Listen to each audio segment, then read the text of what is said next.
wazee wa Simba wamefanya presi, wanasema kwamba wanahitaji watani warudi uwanjani wacheze Juni 15. Upande wako wewe umekaa kaje? Kwanza moja nitakaa kwenye engo ya ushabiki, lakini pili nitakaa kwenye engo ya kusemea mpira ni kwa faida ya taifa letu la Tanzania kupitia mpira. Cha kwanza, Yanga ndio timu pekee, yani nyuma mwiko ndio timu pekee ambayo inaongoza ni kwa kuharibu mpira wa Tanzania. Sijui umeelewa? Yaani ukianzia historia ya nyuma, hawana historia yoyote ya kusisimua kwenye mpira, kwenye mchezo wa mpira wa miguu katika ardhi ya Tanzania. Hawana jipya lolote kupitia mpira kwenye ardhi ya Tanzania. Hawajafanya maajabu yoyote kupitia mpira. Simba Sports Club ndio timu pekee ambayo inaipeperusha bendera ipasavyo ya taifa kupitia kwenye engo ya mpira wa miguu. Kwa hiyo hayo yanaendelea ni kawaida yao na walishazoea na ndio wako hivi. Unawazungumzia maajabu gani ambayo Yanga hajawahi kufanya, kwa sababu wewe ndio klabu ambao wamefika finali kombe la shirikisho, then msimu huu na nyinyi mkafika finali, wao walishatangulia huko na wao ndio mabingwa wa kihistoria hapa Tanzania. Bila unavyosema ni kwamba wao ndio wameanza ni kucheza finali. Kumbuka ni mwaka 93 mimi nimecheza nini? Sijui umeelewa? Yaani ni wanajizima data. Sawa, wanajizima data wenyewe na kuwaaminisha mashabiki wao ni kwamba wao ndio wa kwanza. Sijui umeelewa? Wao ndio wanakuambia 93 ilikuwa ni kombe la nini? La mshindi, si ndio? Tukumbuke ni kabla ligi kuu ya Tanzania ni kuitwa NBC. Ilikuwa inaitwa jina gani? Sijui umeelewa? Kwa hiyo ina maana kombe ni lile lile, tofauti ni ubadilikaji wa majina tu. Kwa hiyo anaposema ndio wa kwanza, mimi ndio wa kwanza 93 nimecheza katika ardhi ya Benjamin William Mkapa. Mimi ndio mtu ambaye finali ya kwanza, ni finali ya mwisho mimi nacheza, kombe liko uwanjani. Kipindi hicho ni shamba la bibi. Mwaka huu tena nacheza finali, ni kombe liko wapi? Lipo uwanjani. Kwa hiyo anaposema ni kwamba yeye ndio ameanza mwaka gani? Ana miaka mingapi toka ameanza kushiriki mashindano ya kimataifa? Ana miaka mingapi mpaka leo anafika nusu na anacheza ni finali ya shirikisho? Anakuja kukifanya kitu ambacho mimi tayari nishakifanya 93, nimekuja kukirudia 2025.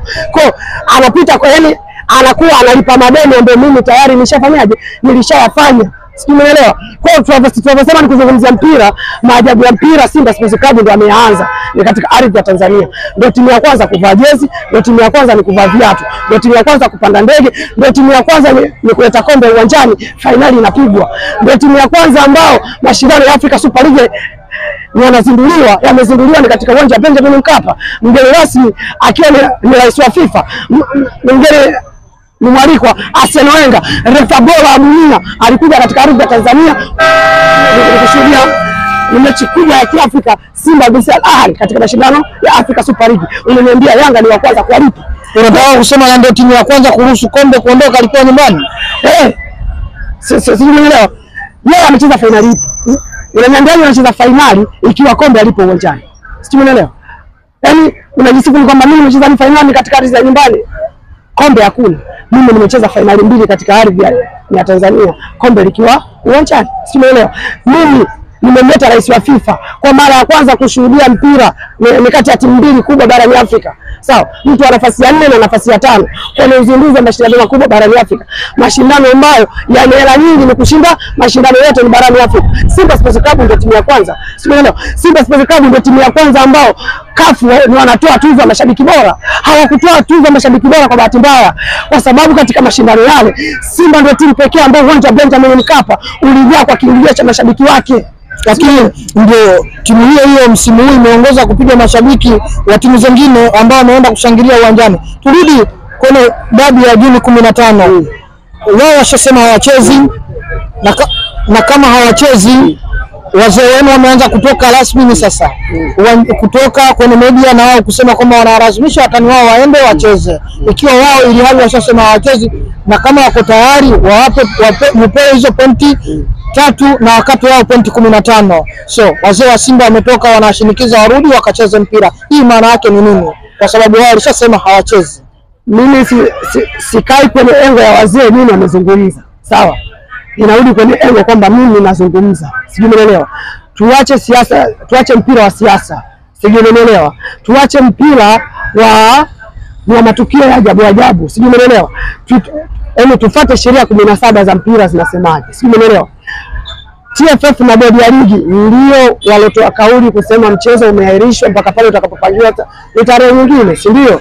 Bodi ya ligi wao na TFF ndio wamerudi kusema mechi ni tarehe 15 kwa maslahi mapana ya taifa na kwa maslahi mapana ya mpira wetu wa Tanzania. Kama wao kweli ni watu wa mpira na wapo ni kisports, sawa, si umeelewa? Ukiwa na timu nzuri unaokopaje ni kuingia uwanjani. Lakini bodi ya ligi walisema kutakuwa na uchunguzi wa waliohusika kusababisha mechi ya tarehe 8 isichezwe. Mpaka sasa hivi uchunguzi haujafanyika na hakuna chochote, ili hali wakithibitisha kwamba kulikuwa kuna shida ya kiusalama na viashiria vya rushwa. Tumemsikia mtu atakukuru leo tangia siku ile ya kwanza mpaka leo, na watu wa usalama wanasema wao hakuna taarifa yoyote inahusu uchunguzi wa kugairika kwa dabi ya tarehe 8. Unajua mnaposema kwamba TFF alisema kwamba tutafanya uchunguzi kwa kina kwa kuangalia kwamba nini sababu ya mechi ile kutochezwa, nini sababu ya Simba ni kuzuiliwa ni kufanya mazoezi.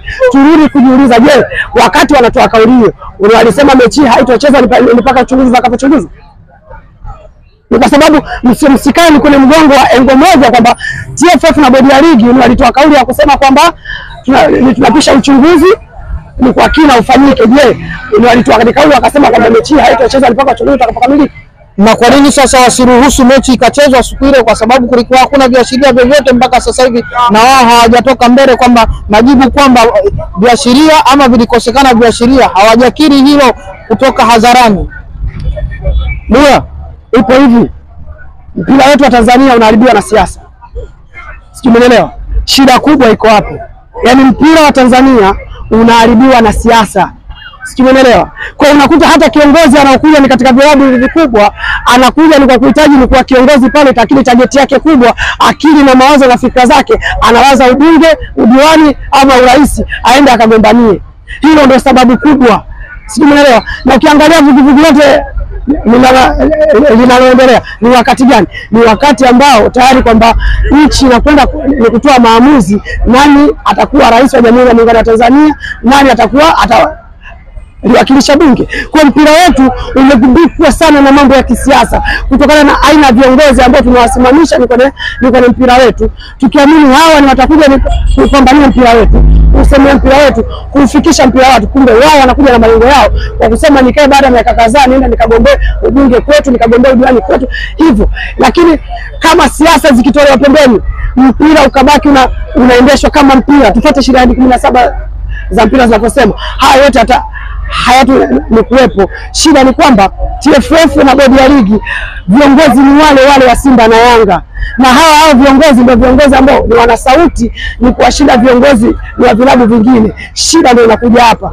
kwa sababu wao wakisema hawana imani na bodi ya ligi hiyo ni watu wa Yanga, bodi ya ligi hiyo ni watu wa Simba, bodi ya ligi hiyo ni watu wa KMGOB, bodi ya ligi hiyo ni watu wa KMC.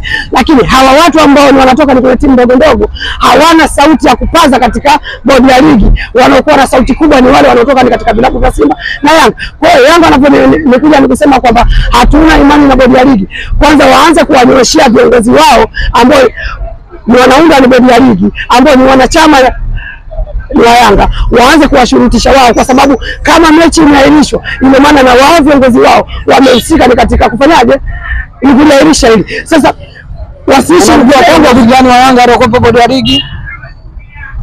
ligi TFF, sawa. Ukiangalia jopo lake lote linaundwa na wanachama wanaotoka kwenye vilabu husika, sijui umeelewa? Ukiangalia ni bodi ya ligi.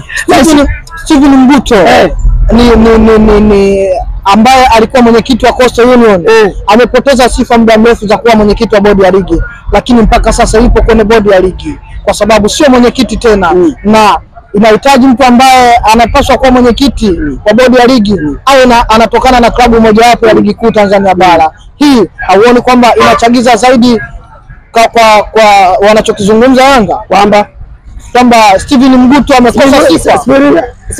Unamtaja ni mwanachama wa Yanga. Steven Mguto mwanachama wa Yanga iko wazi. Unajua ni shida ni kwamba anaongoza mwanachama wa Yanga Steven Mguto. tunaogopa kuongea ukweli. Yaani shida kwamba hata waandishi wenyewe wa habari wanaogopa kuongea ule ukweli wa uhalisia. Umeelewa?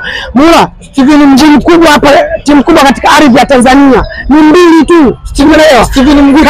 Subiri, turudi kwa Steven Mguto. Ngoja, kabla ya Coast Union, kati ya Coast Union na Yanga ilianza ipi? Turudi kwa Steven Mguto.